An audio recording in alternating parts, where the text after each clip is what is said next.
The sun was almost gone, and the day almost done, as the 5 Americans inched their way out of the ghost-like Vietnamese village, trekking for trouble.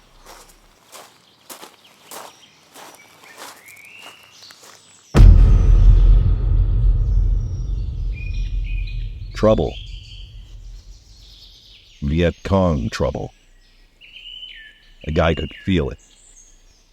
A guy could sense it. Staff Sergeant James Skipper Bishop of Dallas said, when the battalion was moving into an area to set up a base camp and work out of it for a while, and that's what they would do. They'd move to certain different battalions would move to certain areas in their sector. And I was out there. I had the recon rifle squad in the recon platoon, and we'd been out there going through the area, making sure everything was okay. The last day the battalion was moving in. The 5-man reconnaissance patrol moved away from the village, littered with communist propaganda leaflets and flapping Viet Cong flags. I had cleared all that area, and I came to a little opening, and on the left was a white building with concertina wire around it. And then there was another long building, and that long building was a school.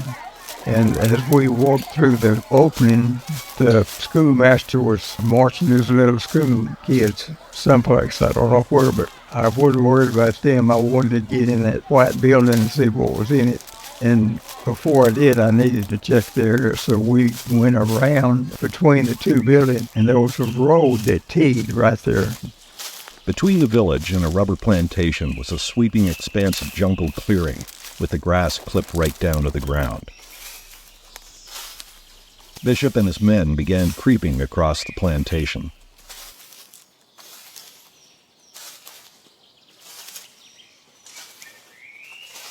Suddenly, from the tree line ahead came the explosive chug-chug of a communist machine gun and the whistling whine of red bullets.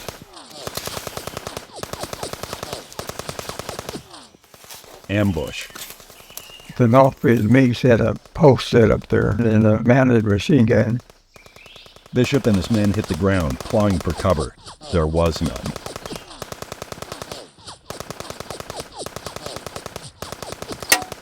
The Red's first gunfire had slammed into the rifle of one of the sergeant's men. The gun was jammed. In the first volley of fire, one of the rounds went into one of the guy's magazine weld on his M16, and he got 2 shots off, but he couldn't get the M16 out. Communist gunfire broke loose from 2 other directions.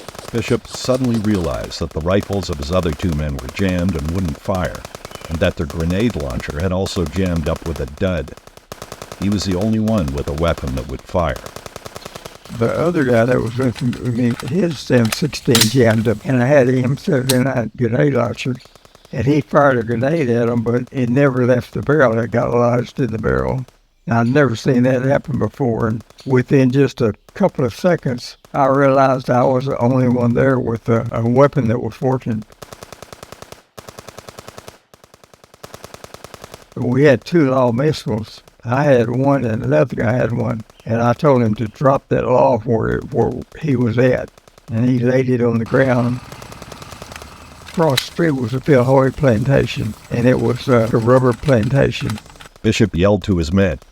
I told the guys, I said, when I get up, y'all head to that cover over there. Armed with 2 throwaway anti-tank missiles, Bishop fired one of them towards the machine gun nest. So I jumped up and took the law I had, and I fired it right where I thought the machine gun was at, and I hit it.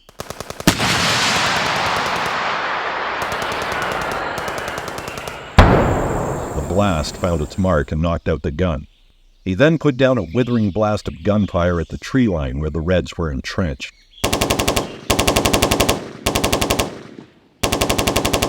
Then I took my rifle and started peppering them. Leaping to his feet and racing and firing on the run, Bishop shot down perhaps 5 more communists.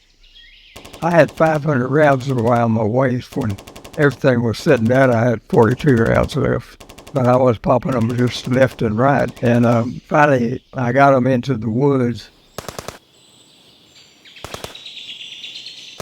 And by then, some of the fire had died down, and then I picked up that second log, and then I headed for the woods.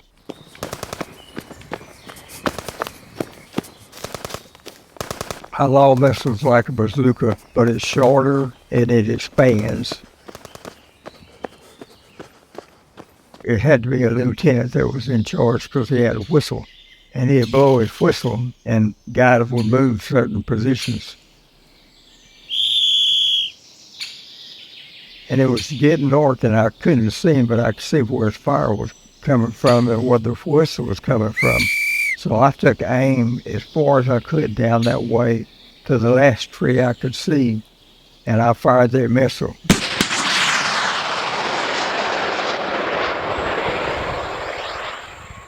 Sergeant Bishop fired his other anti-tank missile. The Viet Cong, confused and in disarray, were unprepared as it exploded right in the middle of their nest. And it went through that tree and blew up, and I never heard the whistle again. The 24-year-old sergeant wiggled back to his men, and they managed finally to work their way back into American positions in the jungle there, not far from the Cambodian border. The next morning, an American patrol captured a Viet Cong guerrilla trying to flee into the jungle. It was the story he told that brought not only smiles to Sergeant Bishop's face, but also to the men whose lives he saved in the ambush.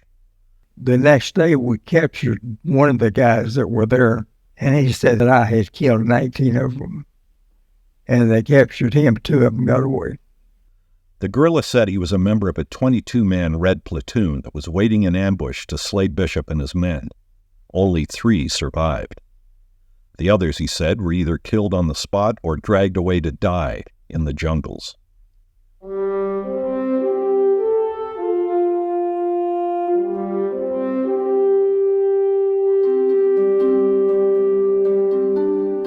Sergeant Bishop was later awarded the Silver Star, the nation's 3rd highest award for valor, for his courageous actions.